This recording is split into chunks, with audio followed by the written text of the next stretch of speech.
Alright guys, today is our first ever YouTube book club, and today we're kicking off this series with The 7 Husbands of Evelyn Hugo. Before I begin, I just want to say how incredible I thought this book was.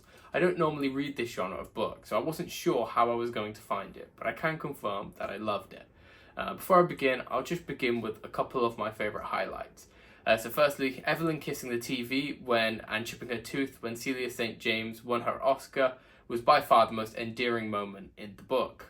Harry was my absolute favourite character, and his platonic relationship with Evelyn was so well done. And finally, this isn't actually a highlight, but I think the author Taylor Jenkins Reid has such a great insight into emotion. Every character that I read felt so real and not sugar-coated. Even your favourites have flaws, and I think that's just how real life is, so it felt amazing to read. And an example would be when Evelyn insisted that she wouldn't be called a good person because of what she did and needed to do to get into the position where she was. And it's true, because she did push down other people to get her success. Before we even meet Evelyn, we meet Monique. Initially, I was confused by her role in the book. Why not just tell Evelyn's story without this extra character, I thought. But then as the story progressed, I found myself enthralled by her own story and excited to discover what her real connection to Evelyn was. Without further ado, let's move on to the first husband. Ernie Diaz was arguably the first of Evelyn's victims. He wasn't anything special, but I think that was the whole point. Evelyn used him to get to Hollywood, and that was without any real feelings for him. Then she left him. It's here that Evelyn's career started to take off, and we get our first glimpse of Hollywood, though it was far from glamorous. Evelyn sleeps with a much older producer to get a role and has to change her Cuban identity and self to match the typical Hollywood blonde look. So book club, my first question to you is, was Evelyn wrong for wanting to escape her abusive past and move to Hollywood, even if it was at the expense of poor Ernie Diaz? My answer is, right and wrong are tough words to use here. In this situation with an abusive father, Evelyn did what she had to do to escape, and when she saw a way, she took it. You can't really hate her for wanting to escape that situation. She also did compensate Ernie Diaz after leaving him. That makes her not a bad person in my mind, just a person that did a bad thing maybe. Which I suppose is a recurrent theme in this book. Evelyn does things that are perhaps not ethical, but it's hard to blame her for doing these things. Husband 2. Evelyn Hugo falls hard for Don Adler, and we see what appears to be the beginning of a lovely relationship. But that's only because Don is doing well in himself, and so he hasn't yet revealed his own true colours. When things start to go bad for him in the movie industry, and well for Evelyn, he becomes bitter and abusive, but Evelyn is too blinded by her love to tell anyone or leave him, and she gets caught in a really vicious cycle. I suppose this is the harsh reality of many relationships, and Taylor Jenkins Reid depicts it horrifically well. Despite all the bad, we do meet Celia St. James for the first time, working on the same set as Evelyn, and Evelyn starts off jealous initially because of Celia's immense acting talent, but their friendship quickly blossoms into something beautiful. Moving onwards, Celia wins an Oscar, and it's revealed by a co-worker that Celia is a lesbian and that Don is cheating on Evelyn. The former came as a surprise for me, but the latter, unfortunately not. However, this is when everything changes. Evelyn leaves Don for Celia, who is revealed to be her true love throughout the entire book, which I did not expect, seeing as the book is about Evelyn's 7 husbands. My next question to you, book club, is, do you think Evelyn had an obligation to expose Don Adler's abuse? My answer is yes, if she was able to.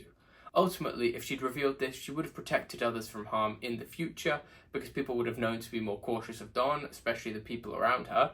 And worst case, people wouldn't have believed her. However, this does require an immense amount of mental fortitude, so you can't really blame her for not having that strength. Husband 3.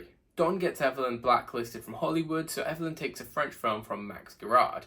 But then she fears that she's been spotted with Celia and will be outed for her relationship. So she manipulates Mick Reaver into a one-night Vegas marriage to convince the media otherwise.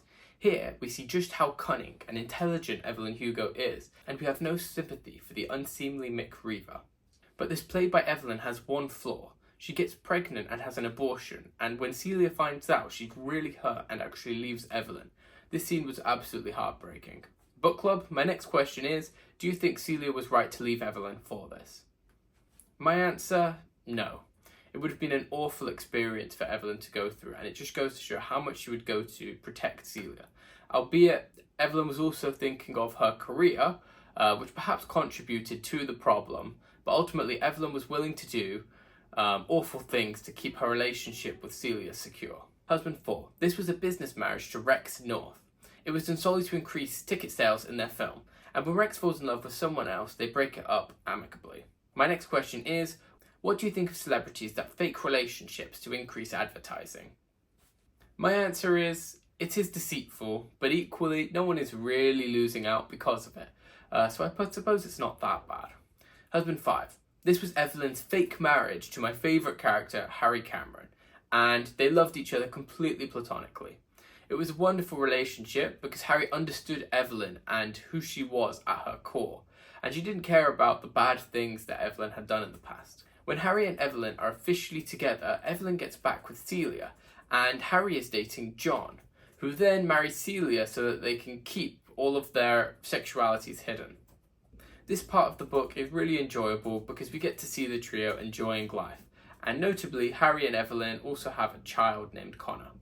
Things go south when Evelyn shoots a spicy scene with her ex, Don Adler, and Celia leaves Evelyn again. John then dies of a heart attack, leaving Harry heartbroken. I guess this is possibly the turning point in the book. Things seem to get quite bleak from this point onwards. My next question is, do you think Celia was immature for leaving in this occasion? My answer is no. The relationship was severely impacting her mental health, and she just could not cope anymore. Despite how sad I was to see their breakup happen, I think it was potentially necessary at this point. Husband 6. Max Gerard admits that he's loved Evelyn Hugo for years after they win an Oscar on another film. So Evelyn divorces Harry and remarries. But then we quickly discover that Max Gerard is more in love with the idea of Evelyn than Evelyn herself, leading to a divorce that leaves Evelyn miserable. My next question is, who is the most interesting of Evelyn's 7 husbands and why? My answer is Max Gerard. It showed how quickly passion fades with infatuation and poses an interesting insight into the different types of emotions associated with love. Husband 7. The final husband. The last part of the book is heartbreaking. Celia and Evelyn reunite, but Celia is dying, so they plan to move out to Spain for the remaining years. Then, Harry gets in a car accident with his new lover, who dies, but Evelyn covers it up to hide the fact that Harry was drink driving. Harry dies anyway, though. Fast forward many years, Evelyn's daughter dies of breast cancer, and Evelyn is now dying of cancer too. Monica's outraged because the man Harry killed was her father, and Evelyn made it look like it was his fault for the accident. The book finishes with the revelation that Evelyn Hugo intends to kill herself so that she can part from this world on her own terms, with dignity. This, I thought, was so incredibly powerful, because the importance of dignity in death cannot be understated. My final question to you, book club, is, was Evelyn a good person? My answer is, ultimately, Evelyn was selfish. Her entire life, she had no problems bringing herself down to raise herself. And even at the end, she revealed the truth to Monica once she'd planned her own death, so she'd escape whatever consequences came to pass. But that's not the only measure of a person. Evelyn donated to charity. She tried to make up for her misdoings. And she was incredibly loving to those that she loved. Was she a good person? I couldn't say, but perhaps that's what made the book so intoxicating. Thank you for coming to my first book club. Please subscribe if you'd like to join the next, or if you enjoyed this video.